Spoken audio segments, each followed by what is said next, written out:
آپ دیکھ رہے ہیں سٹی 11 نیوز پاکستان HD۔ جڑامالہ سے خبر شامل کرتے ہیں ہمارے بیورو چیف تسین حیدر رشید کی رپورٹ کے مطابق وزیراعظم پاکستان عمران خان کی ہدایت پر green and clean Pakistan program کے تحت تحصیل بھر میں پودے لگانے کا عمل شروع کر دیا گیا۔ تفصیلات کے مطابق deputy education officer madam Shahnaz Parveen نے نواحی قصبہ ستیانہ کے گورنمنٹ گرلز ایلیمنٹری اسکول میں پودا لگا کر اس مہم کا آغاز کر دیا۔ اس موقع پر انہوں نے میڈیا سے گفتگو کرتے ہوئے کہا، درخت قدرت کا انمول تحفہ ہے، جبکہ یہی پودے بڑے ہو کر انسانیت کی بقا کا کام کرتے ہیں۔ یہ درخت انسانیت اور ماحول کو آکسیجن فراہم کرتے ہیں اور علاقے کو سرسبز شاداب رکھتے ہیں۔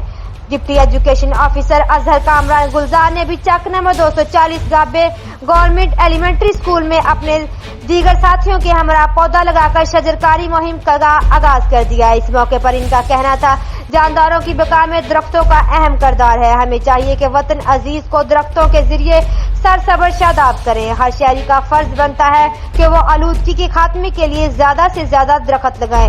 بڑھ چڑھ کر وزیراعظم عمران خان کی اس مہم میں حصہ لیں تاکہ وزیراعظم عمران خان کے وژن کی تکمیل ہو سکے۔ مزید خبروں کے لیے دیکھتے رہیے سٹی 11 نیوز پاکستان HD۔